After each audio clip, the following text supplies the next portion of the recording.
Good morning, good afternoon, and good evening, people on YouTube. And welcome back to William in Japan.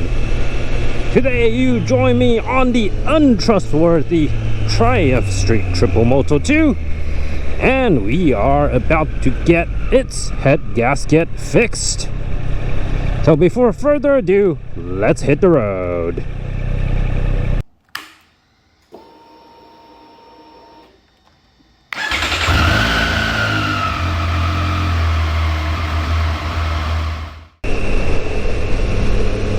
Alright, welcome back folks, as we continue on our way to my dealer.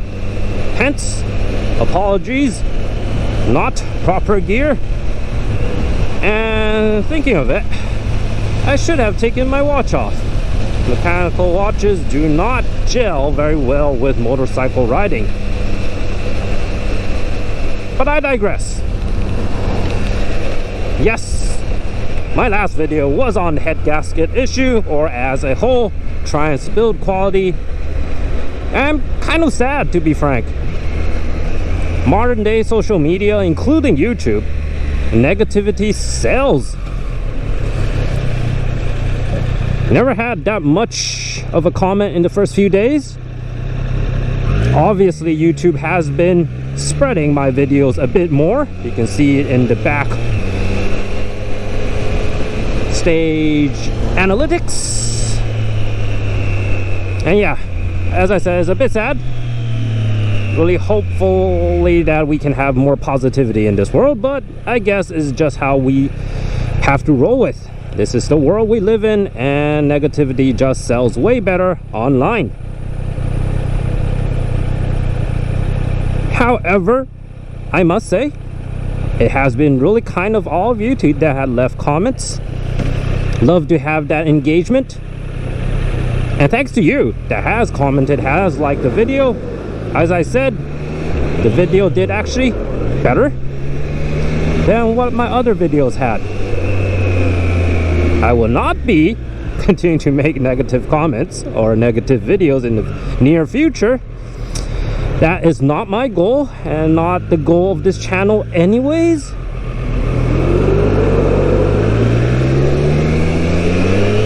But maybe in the future something will pop up, something similar on our topic on Triumph's quality, maybe. As for now, let's continue to explore the back roads of Japan, especially around Tokyo, and share my riding life in Japan. Speaking of which, my extreme apologies for the past full month of not updating as much as I liked. Believe it or not, I was out of the country almost 6 full weeks. I was in Taiwan, I was in Vietnam, and I was also in Malaysia. Yeah, day job is not kind to me. Lots of work to do across the full region, and things happen. I cannot stay in Japan. I cannot ride. It's a bit sad. On the other hand, of course, I get to visit countries I've never been to, and give me quite a lot of holiday ideas in the future too. Not like I can take a holiday anytime soon, but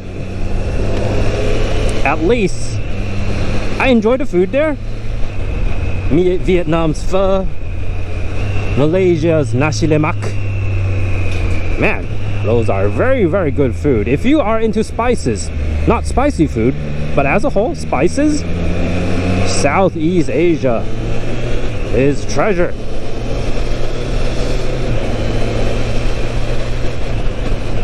I should have taken a quick ride in Vietnam or Malaysia, thinking of it. Traffic there, especially in Vietnam, was pretty chaotic. Hard to cross roads as pedestrians. But I managed. And I think I can ride in Malaysia, believe it or not. It's not as crazy as some countries. Looking at, let's say, Indonesia, India, again, 2 countries I've been to, and the traffic there is really wild. Vietnam including. But Malaysia, definitely. I should have rented a bike out. Had a little try on the roads over there. Maybe in the future again, some holiday ideas. Traveling from Kuala Lumpur. Maybe head south to Johor, towards Singapore. Or even better, head north towards Thailand. Make all the way to Bangkok. Huge road trip that is. Let me think, how many hours? 7? 8 hours? Maybe even more. But yeah, that would be a great video idea. Maybe, who knows. Let me know in the comments if you're interested in something like that. I am traveling anyways. Might as well make the most of it.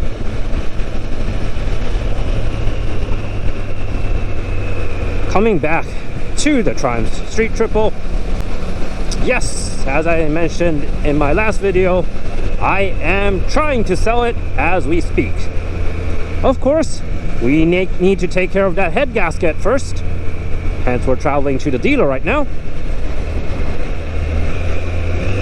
But after I got it fixed, maybe, just maybe, I can get a good buyer who's interested and not going to lowball me out of nowhere and start trying out some new motorcycles. Top of my head, Street Fighter and Panigale V2S, the new version with the double-sided swing arm. Yes, the older ones were way more sexy, a lot more horsepower, but I'm looking for an everyday bike.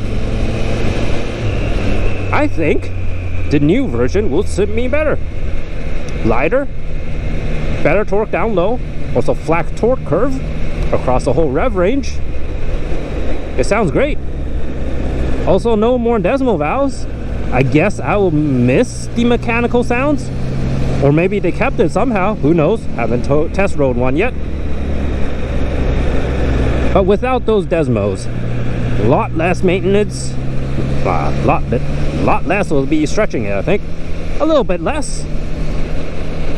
Definitely easier on the finances. So I think it is actually a good choice to replace the Street Triple.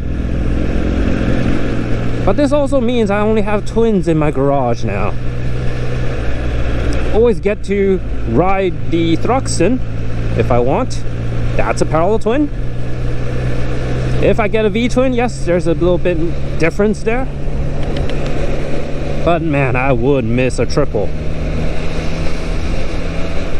Also, on top of my head, kind of want to wait for the new CB1000F, the one that Honda has teased at the Suzuka 8-hour event. Might be a very good daily ride as well. Inline 4, nice and smooth. Leader bike engine, detuned for more torque, which again might suit me very well. And who knows, I can get back to the big red. Those who had joined me very early of this channel's life will know I'm a big Honda fanboy. First bike was a Honda, second bike was a Honda. Of course, they are very small CCs, but I really want to go back, someday at least. Pondered about buying the CB650 before I bought the Ducati Super Sport. In the end, the CB was a bit dull, to be frank. If I wanted to go for a naked bike, might be a good idea. But back then I was looking for a fully fared one, so comparing the CBR 650R and the Super Sport and the RS660 back then, I ended up with the Super Sport, which frankly speaking I think was the right idea. It runs a bit hot, yes, but it's workable. It's a fun bike, it's a comfortable bike, and it sounds gorgeous. Now, looking for another naked bike. The CB650R, especially with the E-clutch version, might suit commuting very well too. So also, that's definitely on the cards. So the CB1000F, CB650R E-clutch, the Ducati, Street Fighter or Panigale V2S, and of course, we cannot miss the new 206 660 factory. Now it has Öhlins forks, IMU, so it should be way better when it first came out. Not sure if everybody's familiar with that platform. When it first came out, RX660 had everything. There was no factory version, and of course it only came in, I think, Sachs monoshock. Now with the factory version, especially with the 2.0, let me take a step back, my apologies. So the RX660 came out first, and then the 2.0 came out. It does not have an IMU. It is actually a option accessory you need to put on, and it does not have Öhlins forks or shocks. Now with the new version, it all comes in, including the quick shifter. Of course it got a bit more expensive, but with all the new parts that it gets from the factory, I think it is also a very good choice. Maybe the XSR 900 is something I should look into as well if I want to stay in this triple family. I have a friend that has I think a 3rd gen, yes, the 3rd gen MT-09 SP. Great bike.